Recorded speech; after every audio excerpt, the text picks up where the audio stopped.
Operation सिंदूर के बाद से भारत की डिफेंस इंडस्ट्री एक नए दौर में पहुंच चुकी है, जहां पहले भारतीय हथियारों की डिमांड सिर्फ कुछ चुनिंदा छोटे देशों तक सीमित थी, जैसे अर्मेनिया, फिलीपींस, इंडोनेशिया और वियतनाम। अब तस्वीर बिल्कुल बदल चुकी है। ये सभी देश भारतीय वेपन सिस्टम्स को न सिर्फ खरीद रहे हैं, बल्कि इनकी क्वालिटी और एफिशिएंसी को भी इंटरनेशनल लेवल पर सराहा जा रहा है। मगर इस बार जो नाम सामने आया है वो वाकई में काफी चौंकाने वाला है, क्योंकि ये वही देश है जो खुद दुनिया के सबसे पावरफुल डिफेंस टेक्नोलॉजीज में से एक माना जाता है। इतना ही नहीं, यह देश भारत को भी हथियार बेचने वालों की लिस्ट में टॉप 5 में शामिल है। यानी अभी तक सिचुएशन ऐसी थी कि भारत इस देश से भारी मात्रा में हथियार खरीदता था, लेकिन अब गेम पूरी तरह पलट चुका है। अब यह देश खुद भारत से वेपन सिस्टम्स खरीद रहा है और डील की वैल्यू भी किसी छोटे मोटे लेवल की नहीं है। इस बार बात हो रही है भारत के स्ट्रॉन्ग एलाय माने जाने वाले इजराइल की। जी हाँ, इजराइल ने भारत से एक मेजर डिफेंस डील साइन की है और यह डील ऑफिशियली आज कंफर्म हो चुकी है। इस डील में भारत की एक प्राइवेट डिफेंस कंपनी को चुना गया है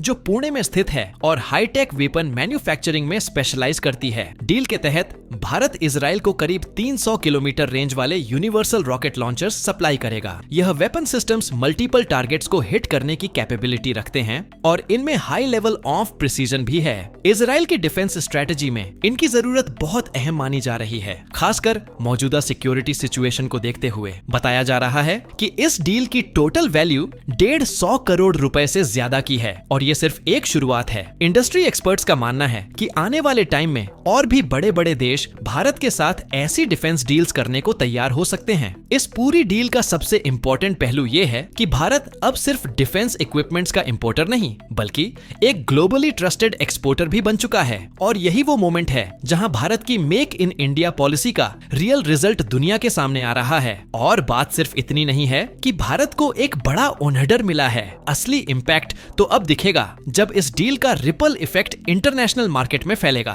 क्योंकि अभी तक जो परसेप्शन बना हुआ था कि इंडियन वेपन सिस्टम्स सिर्फ छोटे देशों के लिए हैं, जिनका बजट लिमिटेड होता है, वो अब पूरी तरह से बदलने वाला है। पहले जब अर्मेनिया, वियतनाम या फिलीपींस जैसे देश हमारे हथियार खरीदते थे, तो दुनिया के बड़े देश यही सोचते थे कि शायद ये सिस्टम्स उतने एडवांस या हाई क्वालिटी नहीं होंगे, क्योंकि रीजनिंग यही दी जाती थी कि भारत सस्ते हथियार बनाता है जिनमें कटिंग एज टेक्नोलॉजी शायद कम हो। लेकिन अब इजराइल जैसे हाई टेक और इकोनॉमिकली स्ट्रॉन्ग कंट्री ने जब भारत के यूनिवर्सल रॉकेट लॉन्चर को अपनी डिफेंस लाइनअप में शामिल किया है, तो ये वही मोमेंट है जब भारत को ग्लोबल स्टेज पर एक अलग नजरिए से देखा जाएगा। और यही बात इस डील को एक सिंबॉलिक सक्सेस भी बनाती है। इजराइल वो देश है जिसके पास वर्ल्ड क्लास टेक्नोलॉजी है, इनोवेशन में टॉप पर है और जिसके लिए क्वालिटी या बजट कोई इशू नहीं होता। जब ऐसा देश इंडिया से वेपन सिस्टम्स खरीद रहा है, तो इनडायरेक्टली ये इंडिया की डिफेंस कैपेबिलिटीज पर एक बड़ी स्टैंप ऑफ ट्रस्ट है। और ये सिर्फ एक ऑर्डर नहीं है, ये एक स्टेटमेंट है कि इंडिया अब सिर्फ बायर नहीं बल्कि सप्लायर भी बन चुका है। इस डील की एक और बड़ी खास बात ये है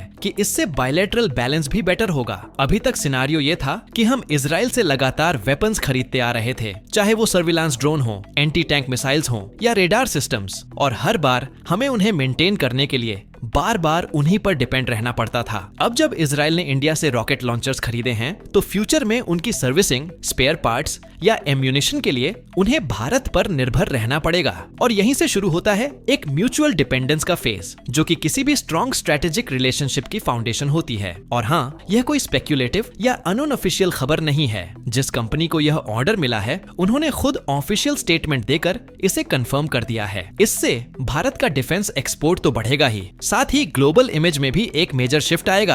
अब इंडिया सिर्फ लो बजट डिफेंस प्रोवाइडर नहीं, बल्कि स्टेड हाई कैपेबिलिटी सप्लायर की कैटेगरी में गिना जाएगा। और जो लोग सोचते थे कि इंडिया सिर्फ अपनी जरूरतों के लिए हथियार बनाता है, उनके लिए भी यह डील एक आई ओपनर है। इसके साथ साथ यह डेवलपमेंट इंडिया इजराइल के रिश्तों को भी नेक्स्ट लेवल पर ले जाएगा, क्योंकि अब यह रिश्ता एक तरफा नहीं रहेगा। और सबसे इंपॉर्टेंट बात यह है कि इस तरह की डील्स आने वाले टाइम में डिफेंस डिप्लोमेसी का भी एक बड़ा हिस्सा बनेंगी, जहां सिर्फ हथियार नहीं बल्कि ट्रस्ट, टेक्नोलॉजी और long term strategic relations exchange होंगे। बाकी ऐसी और डील्स की खबरें भी सामने आ रही हैं और जैसे ही वो कंफर्म होंगी, मैं आपको जरूर बताऊंगा।